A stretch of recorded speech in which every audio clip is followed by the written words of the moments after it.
Parashá Kitse. Moshe ensina mais mitzvot. Moshe continua ensinando mitzvot que seriam cumpridas somente quando os judeus morassem em Eretz Israel.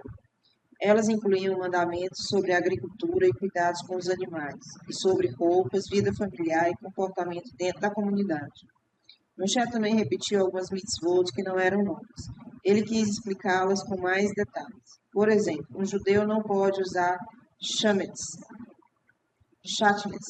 Os tzitzit devem estar presos a uma roupa de 4 pontas, e pesos e instrumentos errados ou falsos não podem ser usados para medições. Agora explicaremos algumas das novas mitzvot, mas não revisaremos as mitzvot que já estudamos. Yefat Toar, o soldado judeu que quer se casar com uma cativa não judia. Durante a guerra, o exército judeu às vezes capturava inimigos e os mantinha cativos. O que acontecia se um soldado judeu visse a uma prisioneira e desejava se casar com ela? Hashem disse: se eu proibir os judeus de se casarem com uma cativa não judia, alguns soldados podem falhar em dominar o seu Yetzer Hará. Eles cometerão a haverá de qualquer maneira. Eu, portanto, permitirei isso, mas eles deverão cumprir leis especiais.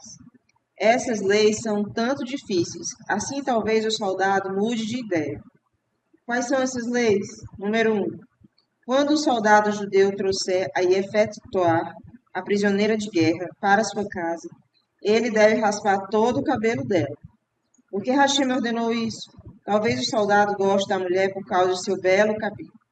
Ele pode não mais querer se casar com ela se ela estiver com a cabeça raspada. Número 2. Ela deve deixar suas unhas crescerem tanto que ficarão horríveis. Número 3. Ela deve retirar suas belas vestes. O soldado poderá agora olhar para ela e pensar: como eu pude sequer pensar em me casar com ela em vez de uma mulher judia? Ela não é tão bonita quanto imaginei. Eu estava errado em querer desposá-la. Ele então deixará que ela se vá.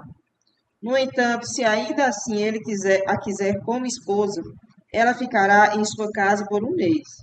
Ela deve se preparar para se tornar uma guioret, uma convertida. Somente depois disso eles poderão se casar. Durante aquele mês, ela deve se lamentar por causa de seus pais, a quem está deixando. O soldado a vê chorar e se desesperar. Isso pode fazê-lo pensar: eu realmente preciso dessa não judia?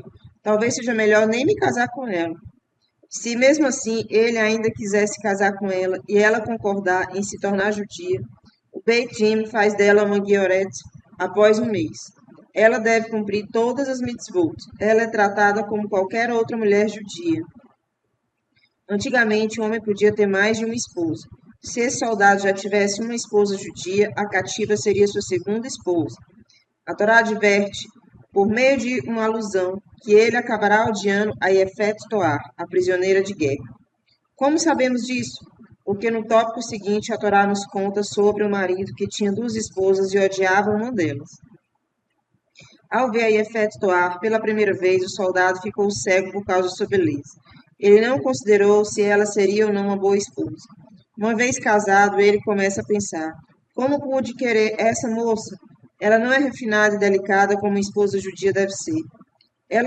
Ele se arrepende de ter se casado com ela, até que finalmente ele passa a odiá-la. Se isso acontecer, ele pode pensar: vou usá-la como escrava, ou talvez irei vendê-la como escrava. Mas a Torá proíbe isso. Você a tomou como sua esposa, agora não pode lhe tratar mal. A herança do primogênito. Um homem pode ter 2 esposas e não gostar de uma delas. O que acontece se o seu filho primogênito for da esposa de quem ele não gosta? O pai pode querer privá-lo da porção dupla que cabe a todo primogênito. E ele pode querer dar a herança dupla ao filho da sua esposa favorita. A Torá proíbe isso. Um pai não pode privar seu primogênito da herança que lhe cabe por direito. Por que essa lei aparece depois do assunto da Yefet Toar na Torá? A Torá indica que mesmo que o homem judeu venha a odiar a Yefet Toar, ele deverá tratar corretamente o primogênito que teve com ela. A Torá explica: A seguir, as leis de um filho rebelde. Isso alude ao fato de ser provável que a efetuar lhe deu luz um filho assim. O filho rebelde. O que é um Ben Choref Umoré? O menino que se torna bar mitzvah e durante os próximos 3 meses rouba dinheiro de seu pai. Com ele, o menino compra carne e vinho e passa seu tempo com as pessoas grosseiras e sem caráter. E na presença delas devora pedaços enormes de carne, praticamente crua, e traga todo o vinho. 2 pessoas testemunham isso. Elas tentam desencorajá-lo a se comportar assim, de forma tão rude. Se o menino não melhorar seu comportamento, os pais deverão levá-lo a um Beit Din de 3 juízes. Eles contarão aos juízes o que está acontecendo. Os juízes ordenam chicotadas, malkut, para esse jovem rapaz. Isso é para lhe ensinar a melhorar seu comportamento. Mas o menino volta ao mau caminho. Novamente ele rouba dinheiro e se regozija com a carne e o vinho de uma maneira inocente, indecente, na frente dos amigos. Os pais agora levam seu filho a um Beit Din de 23 juízes. Se certas condições forem preenchidas, ele é condenado à morte. Ele é chamado de um Ben Chorer Umoré, um filho rebelde. Esse jovem rapaz realmente merece morrer só porque roubou dinheiro e devorou carne? Hashem disse: verdade, no momento ele é culpado apenas de um pequeno delito. Mas se ele continuar vivo, ele crescerá e se tornará um ladrão e assassino. O melhor para ele é morrer jovem, antes que cometa averotos mais sérios. Alguma vez um menino já foi condenado à morte por ser um Ben Chorer Umoré? A resposta é não. Todas as condições necessárias jamais foram preenchidas. Por exemplo, o menino não pode ser sentenciado à morte se ele roubou o dinheiro de alguém que não era seu pai. Ele não pode ser sentenciado à morte se não ingeriu a comida da maneira particular que nossos sábios chamam de repulsiva. Há inclusive uma condição determinando que os pais do garoto devem ter a mesma altura. Além disso, se o menino for menor que bar mitzvah ou tenha se passado 3 ou mais meses desde seu bar mitzvah, as leis de Ben Choré Umoré não se aplicam. Se este din jamais ocorreria de fato, por que Hashem colocou ele na Torá? Hashem quer que o estudemos por 2 motivos. Primeiro, para sermos recompensados. E segundo, para que aprendamos uma lição dessa lei. Por exemplo, em uma casa tipicamente religiosa, você ouve o dia inteiro: faça isso ou não faça aquilo. Lave suas mãos com a Netilat Yadayim. Faça a brahá antes de comer. Empreste seus brinquedos. Ajude a irmã. Reze. Prepare-se para o Shabat. Você não pode comer isso porque não é caché. Você não pode desenhar com seus lápis de cor porque hoje é Shabat. Vá para o Beit HaKnesset agora ou perderá a Minhá. Quando você vai para a Yeshivá, você estuda por várias horas durante o dia e depois ainda tem bastante lição de casa. O menino da casa em frente chega da escola pública bem cedo. Ele tem tempo livre para andar de bicicleta e brincar com os amigos. Ele normalmente tem um quarto grande e bem decorado, que não precisa dividir com irmãos e irmãs. Ele parece estar sempre se divertindo. Isso é o que você imagina. Na verdade, ele se sente só em seu belo quarto. Apesar de tudo que tem, ainda assim se sente entediado. À medida que você vai crescendo, seus pais se tornam cada vez mais severos. Quando você dorme demais e perde a hora, seu pai pergunta: por que você não se levantou para rezar com o Minyan? Se você é uma menina mais velha e acabou de comprar um vestido novo, sua mãe poderá dizer: devolva-o à loja. Não é tsiniut, não é modesto usar um vestido assim. E se alguém oferece um emprego a você? Não, uma moça religiosa não deve trabalhar em um lugar assim. Às vezes seus pais dirão: não, este não é um lugar apropriado para uma menina ou menino judeus. Talvez você não aprecie todas essas restrições agora, mas um dia você será grato aos seus pais. Eles ensinam a você para se tornar um judeu cumpridor de Torá, disciplinado, atencioso e prestativo. Eles treinam você para verdadeiramente aproveitar a vida. Uma criança que cresce mimada e egoísta será infeliz para o resto da vida. E porque você está tão satisfeito, você decide: quando eu me casar, criarei meus filhos da mesma forma. O rei Shalom aconselha, Mishlei 1:8. Ouça, meu filho, Mussá de seu pai, e não abandone os ensinamentos de sua mãe. Ouça as palavras de seus pais e você será feliz. O Ben Choré Umé tem um final triste porque se recusou a ouvir seus pais. Uma história: a rebelião de Avshalom. O rei Davi tinha uma esposa que fora uma Yefet Toar. ela deu à luz a um filho chamado Absalom. Absalom era muito bonito e sentia muito orgulho disso. O jovem príncipe se comportava como se ele já fosse rei. Quando saía em sua carruagem, 50 pessoas iam correndo à sua frente. Mas porque Davi o amava muito, ele não dizia nada. As pessoas achavam Absalom encantador. Quando alguém vinha para ser julgado pelo rei, Absalom ficava ao lado de fora do palácio e perguntava: Por que você veio? Quando a pessoa lhe contava a razão, Absalom dizia: Se eu fosse o rei, eu cuidaria para que você fosse tratado muito bem. O homem então se curvava para Absalom, e Absalom o abraçava e beijava. Dessa forma, Absalom conquistou o coração das pessoas. Elas diziam que ele seria um rei melhor que Davi. Quando já tinha as pessoas do seu lado, ele preparou uma rebelião. Absalom disse ao seu pai: Eu prometi a Hashem que ofereceria corbanotes no grande Misbeá em Hebrom. Por favor, escreva uma carta a 2 líderes do Sanhedrin para que me acompanhem até Hebrom. Davi escreveu que Absalom poderia escolher 2 líderes que ele quisesse no Sanhedrin para viajar com ele. Absalom então usou um truque. Ele mostrou a carta a 2 líderes, e então a mais 2 e mais 2, e assim por diante até conseguir 200 líderes de Bnei Israel para acompanhá-lo até Hebrom. Eles não sabiam que haviam sido enganados. Eles pensavam que estavam indo a Hebrom oferecer corbanot. Absalom também enviou mensageiros ao povo anunciando: Quando vocês ouvirem o som do shofar, gritem: Absalom foi coroado rei de Hebrom. As pessoas gostavam tanto dele que concordaram.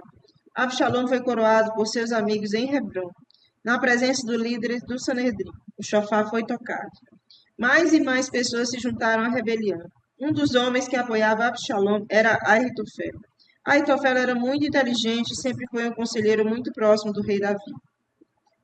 Mensageiros logo chegaram a Jerusalém. Eles contaram a Davi: Absalom se rebelou contra você, e o povo está do lado dele. Ao ouvir isso, o rei Davi disse: Temos que fugir de Jerusalém. Absalom tem um grande exército com ele. Ao saber que seu fiel conselheiro Ahitofel também se juntara a Absalom, o rei Davi ficou realmente com medo. Com os bons conselhos de Ahitofel, certamente Absalom terá sucesso. Ele disse: Por favor, Hashem, não deixe que Absalom siga os conselhos de Ahitofel. Davi pediu ao seu grande amigo Hushai que espionasse o acampamento de Absalom. Finja que você está do lado dele, disse Davi, e me conte tudo o que está acontecendo ali. Nesse meio tempo, Absalom chegou a Jerusalém. Hushai logo se juntou a ele, exclamando: Longa vida ao rei! Absalom ficou surpreso. Você abandonou meu pai para se juntar a mim? Hushai disse: Estou do lado do rei que foi escolhido por Hashem e seu povo. Eu servirei a você como servi ao seu pai. Mais tarde houve uma reunião para decidir como derrotar Davi. Absalom então poderia se tornar rei para sempre.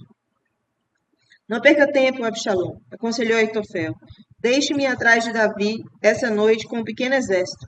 Você não precisa vir junto. Davi está exausto por causa da fuga. Eu o matarei e seus problemas estarão resolvidos. Absalom hesitou. Ele deveria escutar Ahitofel? Chame Hushai, ele disse. Vamos ouvir o que ele tem a dizer. Hushai, que na verdade estava do lado de Davi, disse: O plano de Ahitofel não é bom. Você sabe que seu pai é um herói de guerra e ele está sempre preparado para lutar. Ele com certeza está escondido e nunca o encontraremos. Davi tem generais excelentes.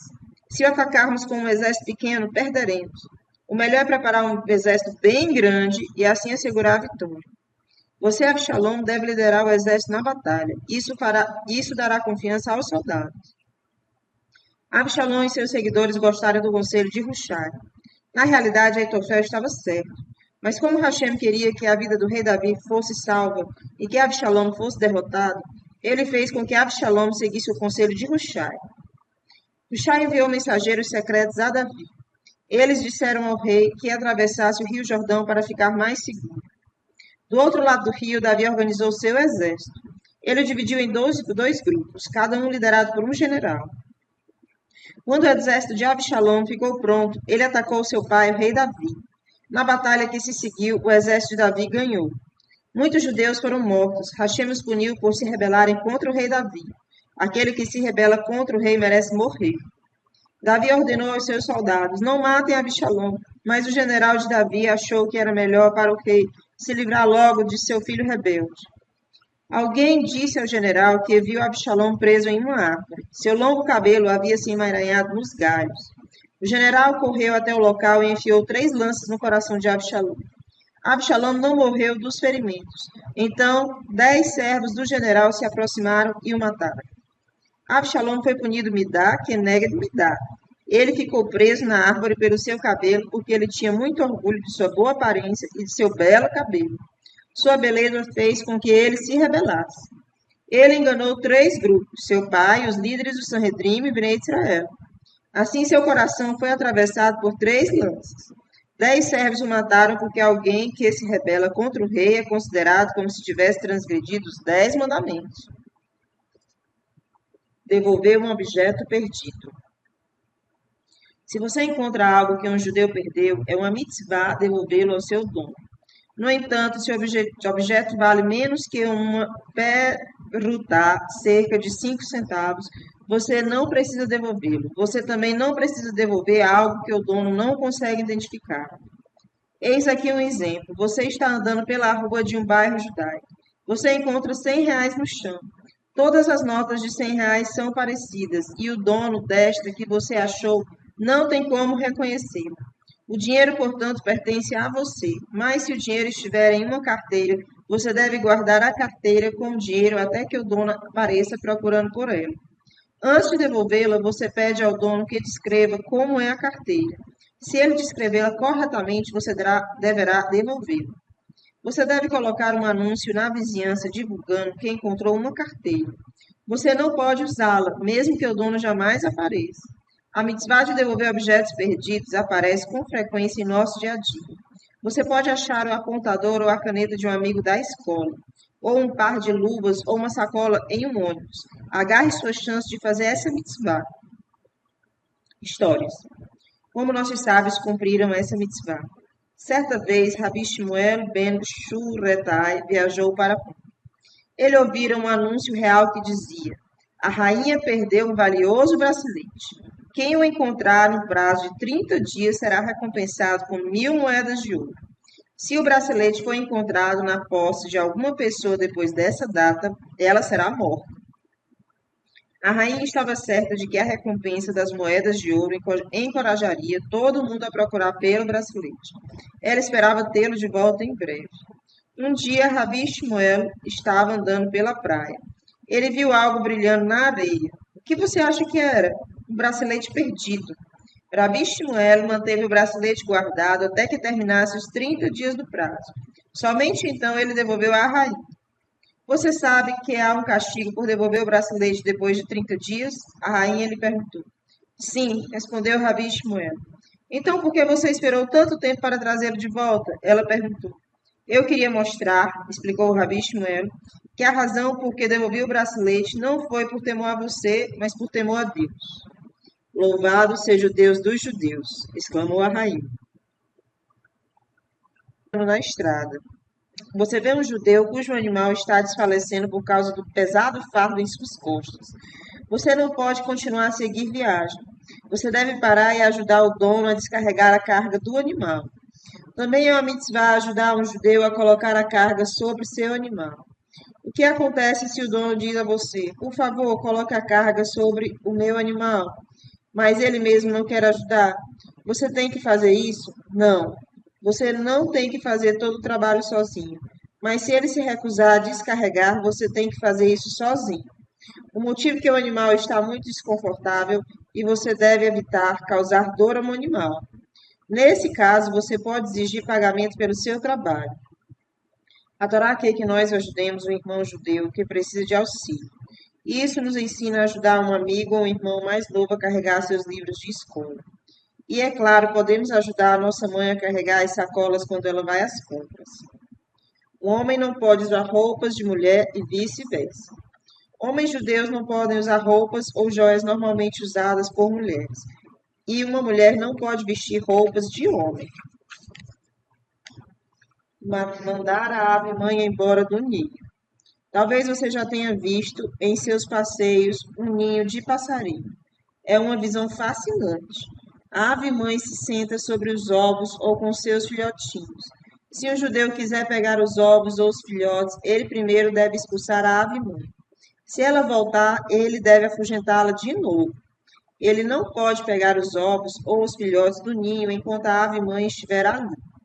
A mitzvah se aplica somente a aves kasher e selvagens.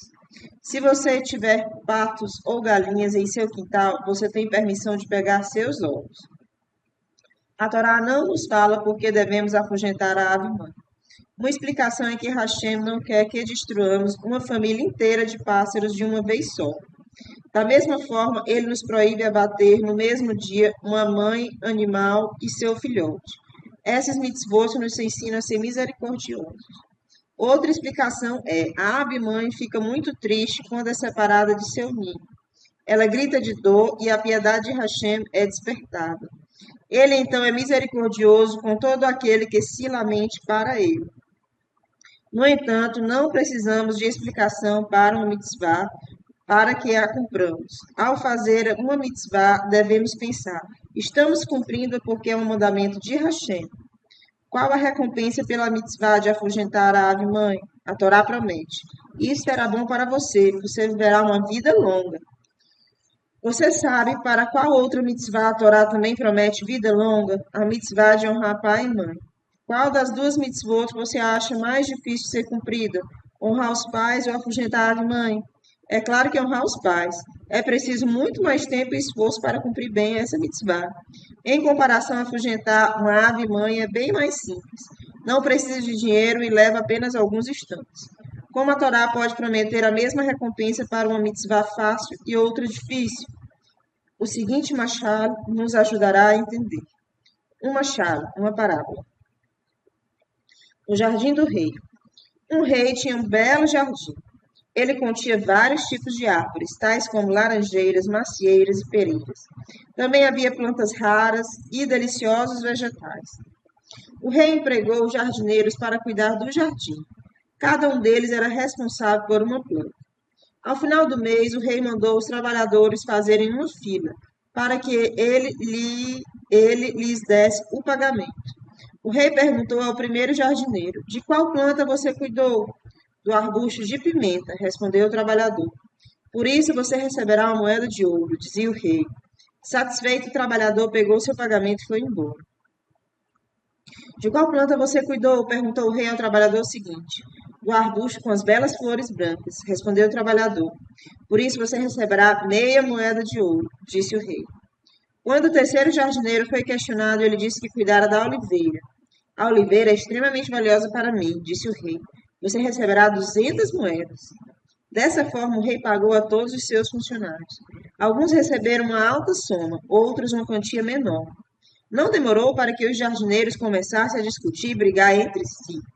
Sua Majestade, eles reclamaram, por que não nos disse qual o pagamento por cada uma das plantas antes de começarmos a trabalhar?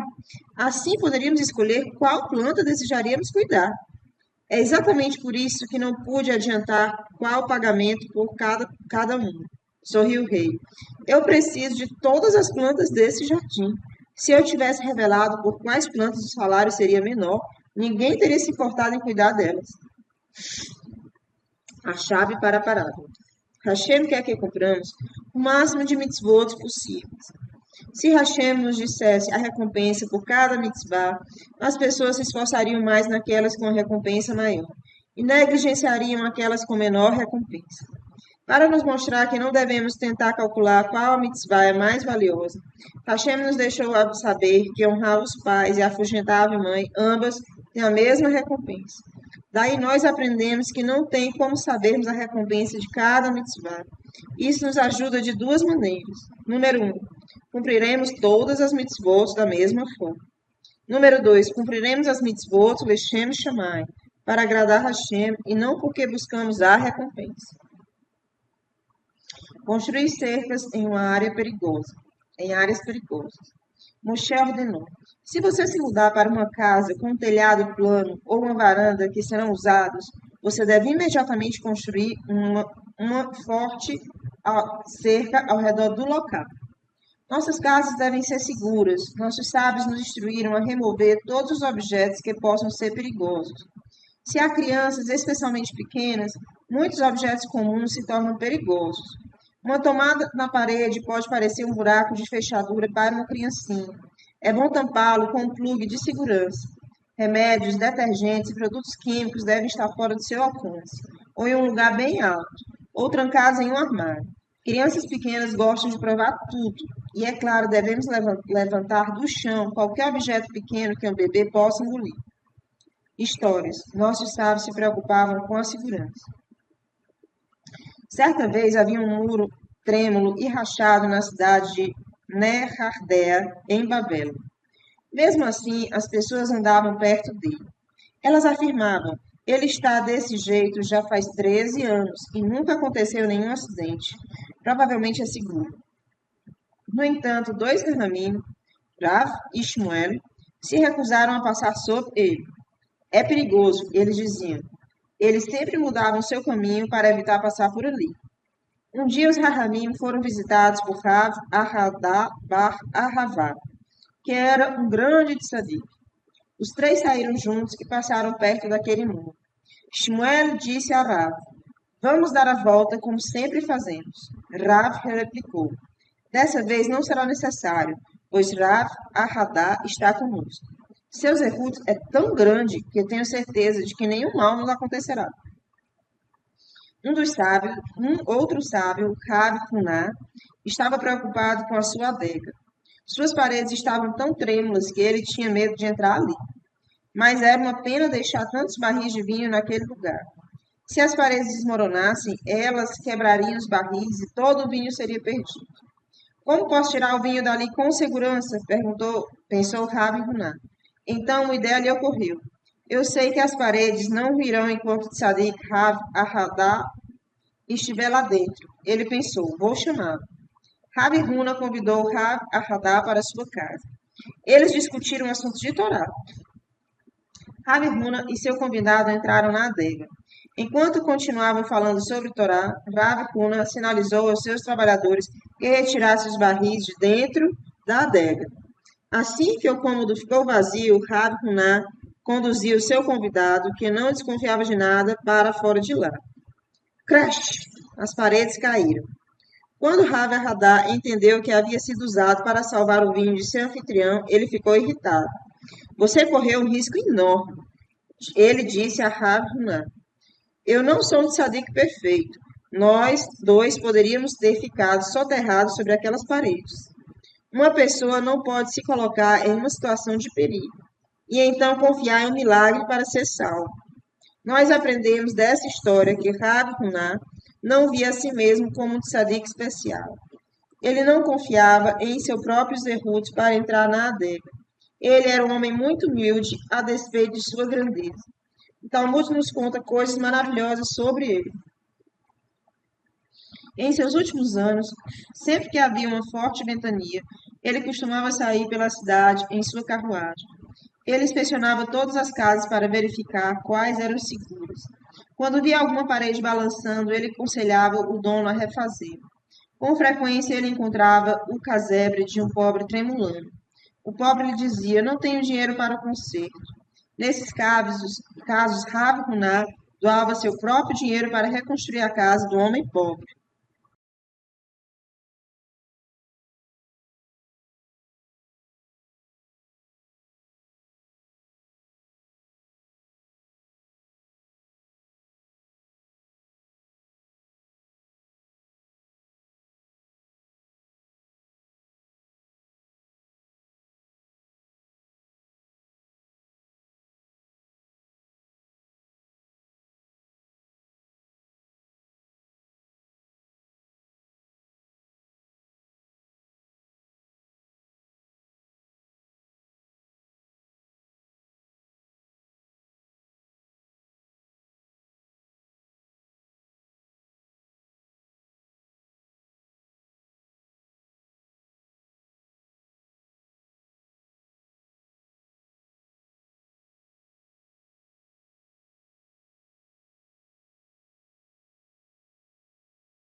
Shaul foi ordenado a ir à guerra e a destruir todos os amalequim.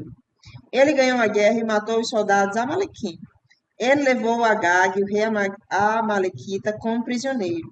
Agag implorou a Shaul que poupasse sua vida. Tenha piedade, porque eu deveria ser destruído. Ele suplicou a Shaul. Shaul apiedou-se de Agag. Ele o deixou vivo. Shaul também não matou os animais dos amalequim, conforme ordenado pela Torá. O erro de Shaul levou a trágicas consequências. Leia a próxima história para entender isso melhor. Uma história, a erva da vida. Um homem estava viajando para Eretz Israel quando viu dois pássaros brigando. Finalmente, um dos pássaros matou o outro. Um terceiro pássaro apareceu com uma espécie de erva no bico. Ele colocou a erva sobre o corpo do pássaro morto e, vejam só, o pássaro voltou à vida. Isso é inacreditável, o homem exclamou. Ele correu para pegar a erva. Agora eu poderei reviver os judeus mortos em Eretz Israel. Ele falou com alegria. Ele colocou a preciosa erva em sua sacola e continuou em seu caminho. Um pouco mais tarde, ele viu uma raposa morta em um campo.